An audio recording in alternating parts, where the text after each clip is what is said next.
Hey boys, it's HarmNone. Today we got a special edition of what to buy and what to avoid, specifically for everything that was added with the Mansions DLC. Now, I'm going to be doing regular what to buy and what to avoid tomorrow, so stay tuned for that.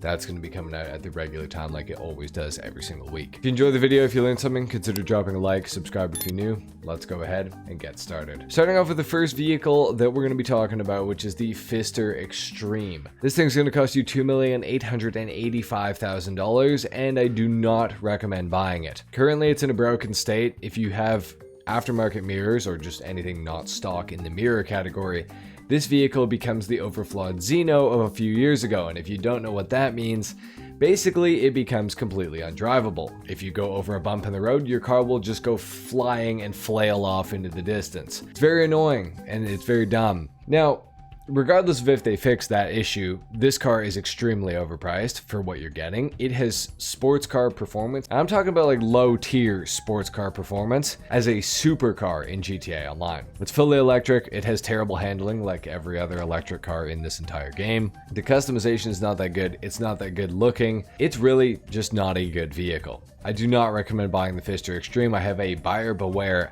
out on it on my channel if you guys want to know more, so go and check that out. On to the next vehicle, we have the Ubermacht Sentinel XS4 for $1,429,000. I don't feel like this thing's egregiously overpriced. It could be a little bit better, but I think it's a pretty cool car.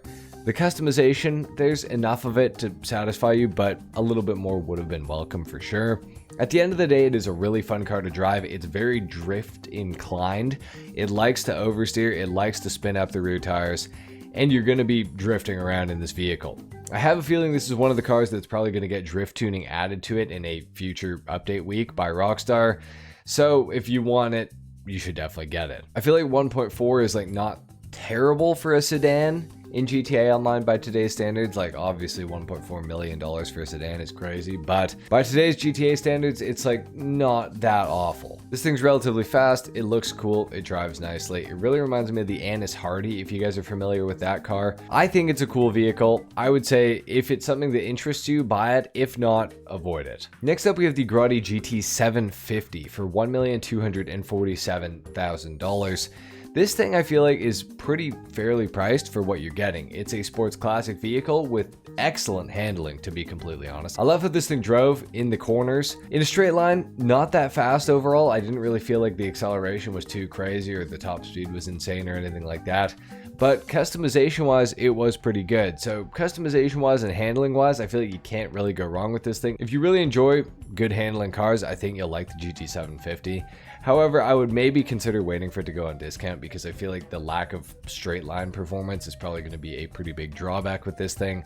But other than that, it is a pretty fantastic car, I must say. However, we do have some really good cars that we're going to talk about up next, so if you're on a budget, you might want to wait until we talk about those. Next up, we have the Vapid FMJ Mark V for $2,063,000 to $2,965,000, depending on if you have the trade price or not. This is very likely the new fastest supercar, and right now it's available for GTA Plus members. However, you can still get it if you don't have GTA Plus though.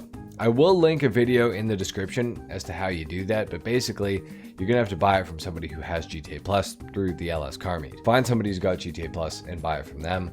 You won't regret it. Now, this thing has an HSW upgrade available for it too. It's really, really fast. As you guys can see in the gameplay here in the background, this thing is just lighting it up. It's got crazy downforce, crazy handling, crazy speed, good acceleration. It looks awesome. Customization wise, there's quite a bit that you could do as well. I think this is a fantastic car. Definitely gonna be a top 2, top 3, if not the fastest supercar in GTA Online. So I would highly recommend getting this one.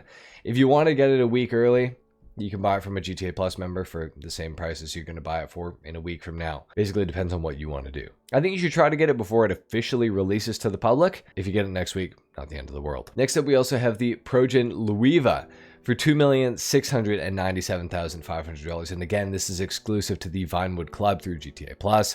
However, you can get it through the same means as the FMJ Mark V. Link in description of that video if you want to know more, but basically you're going to be buying it through the LS Car Meet from a GTA Plus player. All right, next up we got to talk about the mansions, of course, the main highlight of this new update. There's 3 available mansions that we can buy, at 3 different price points. I will link a video in the description, yet again, as to which of those mansions is the one that you should buy. But we have the Tongva Valley, which is Devin Weston's mansion. That's going to go for 9.5 million if you have the discount still available. If not, it's going to go for 11.5 million for the base cost.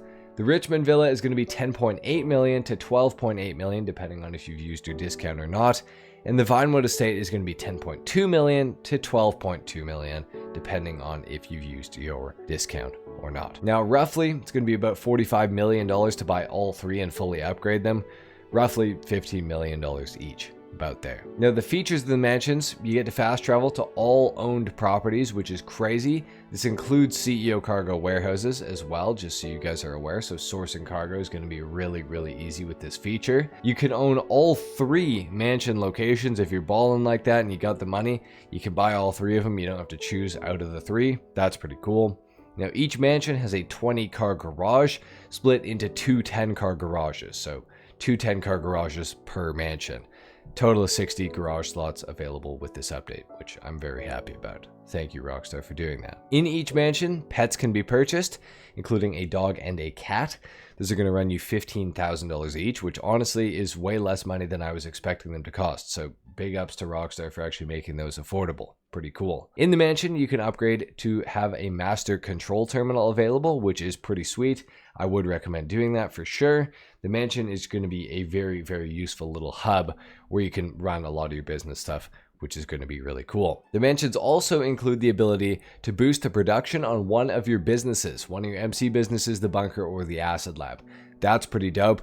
Don't fully understand how it works just yet. I'm going to be trying to figure that out later today after I go to sleep. And when I figure that out, I will update you guys on how that works. And of course, we have the new Avi Schwartzman missions. For doing those, you're going to get roughly about $1 million for completing them. You're going to get a $400,000 bonus because of the weekly challenge this week for completing them as the leader. After you complete all 5 of them, you're going to get access to the Michael mission. We got 1 Michael mission with the DLC so far. I think there's more, probably going to be coming out in March. Maybe with the drip feed, I'm not really sure, but there's definitely going to be more to this DLC coming in the future. We also have a bunch of vehicles that are going to get drip fed to us over the coming months, so that's something to look forward to. But that's about it, guys. That's really all we got with the Mansions update. Pretty cool update, pretty awesome. Good stuff added with the update. Overall, I would like to see a few more cars on day 1, but it was a pretty solid update, all things considered. That's going to do it for what to buy and what to avoid Mansions DLC edition. Really hope you guys enjoyed this video or you learned something. It's important to try to keep as much money as possible and not waste it on dumb stuff like the Fister Extreme, for example. So I hope this video helped you out. Leave a like if it did, dislike if it didn't. Of course, I'm going to have regular what to buy and what to avoid for the update week coming out tomorrow, like I normally do. So stay tuned for that. And with that being said, I'll see you guys in the next video. Till then, take care. Peace.